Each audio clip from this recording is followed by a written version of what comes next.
अगर आप एक बैंक सीएसपी हैं, सीएससी संचालक हैं, जनसेवा केंद्र संचालक हैं, या फिर आप किसी भी प्राइवेट कंपनी के माध्यम से एक एयूपीएस आईडी के थ्रू आप अपनी शॉप पर बैंकिंग सर्विसेज को प्रोवाइड कराते हैं कस्टमर्स को, जैसे आधार कार्ड के माध्यम से कैश विड्रॉल करते हैं, कैश डिपॉजिट करते हैं, मनी ट्रांसफर करते हैं, रिचार्ज करते हैं, पैन कार्ड बनाते हैं, इस प्रकार का कोई भी काम अगर आप अपनी शॉप पर करते हैं और कैश को अपनी शॉप पर रखते हैं तो ये वीडियो आपको जरूर देखनी चाहिए। स्क्रीन पर एक अभी वीडियो मैंने प्ले किया है, एक छोटी सी क्लिप है, इसको जरूर देखिएगा। इससे पहले कि आपके साथ भी कोई भी ऐसी अनहोनी हो जाए, आपको भी काफी सतर्क रहना पड़ेगा और ये वीडियो जरूर देखिएगा, जिससे कि आपको पता चल जाए कि भाई जितने भी ऐसे बैंक सीएसपी हैं जो अपनी शॉप पर काम कर रहे हैं, बैंकिंग सर्विसेज को प्रोवाइड करा रहे हैं, थोड़ी सी अपनी जमा पूंजी रखकर अपने धंधे को चला रहे हैं, रोजगार कर रहे हैं, अब उन लोगों के साथ कैसी कैसी घटनाएं हो रही हैं, इसकी भी जानकारी आपको होनी चाहिए। अभी आप स्क्रीन पर देख लीजिएगा, ये वीडियो क्लिप 12 जुलाई 2024 की है। स्टेट बैंक ऑफ इंडिया का सीएसपी पॉइंट है और बताया यह जा रहा है कि स्टारफिन कंपनी से दिल्ली के उत्तम नगर का यह पॉइंट है। 12 जुलाई 2024 में लगभग शाम के 4 बजे के करीब इस सीएसपी पॉइंट पर दो अनजान व्यक्ति एंटर होते हैं।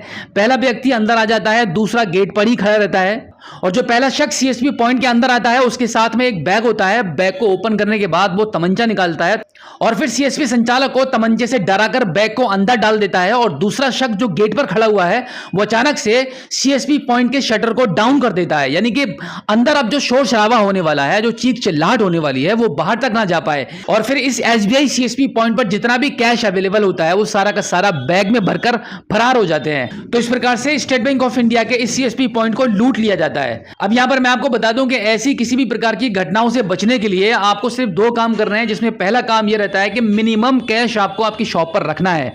ज्यादा कैश आपको नहीं रखना है। बाई चांस अगर किसी भी प्रकार से कोई भी ऐसी घटना होती है तो मिनिमम कैश ही आपका जाएगा। और दूसरी बात यह है कि अगर आप किसी भी बैंक के माध्यम से एक सीएसपी संचालक हैं तो आपके पास ये राइट है कि आप मिनिमम बैंक से आपके सीएसपी पॉइंट पर 2 कांस्टेबल की डिमांड कर सकते हैं, जो कि आपकी सिक्योरिटी करेंगे। दिन भर जितना भी टाइम आपका पॉइंट ओपन रहता है उतने टाइम तक आपको सिक्योरिटी मिलेगी। बाई चांस इस सीएसपी पॉइंट पर 1 या 2 कांस्टेबल होते, उस टाइम कोई ना कोई जरूर रास्ता निकलता पॉइंट को लूटने से बचाने का। तो अब आपको काफी अलर्ट होकर आपके सीएसपी पॉइंट को चलाना है, क्योंकि ये वारदात कभी भी किसी के साथ भी हो सकती है। तो सबसे पहले मैं आपको यही सजेशन देना चाहूंगा कि अगर आप एक बैंक सीएसपी हैं तो आपका एक राइट है, आप अपनी बैंक से या फिर प्रशासन से ये डिमांड कर सकते हैं कि जब तक आपका पॉइंट ओपन होता है और जब बंद होता है तब तक के लिए डिमांड कर सकते हैं कि आपकी शॉप पर तैनात करने के लिए कम से कम 2 कांस्टेबल अरेंज किया जाए। अगर आप एक किसी भी बैंक के माध्यम से सीएसपी हैं और आपको भी लगता है कि कोई भी वारदात आपके साथ भी ऐसी हो सकती है क्योंकि आपका जो एरिया है वो सुरक्षित नहीं है, तो फिर आप भी बैंक से, प्रशासन से ये डिमांड कर सकते हैं कि आपकी और आपकी शॉप की और आपके पैसे की सुरक्षा के लिए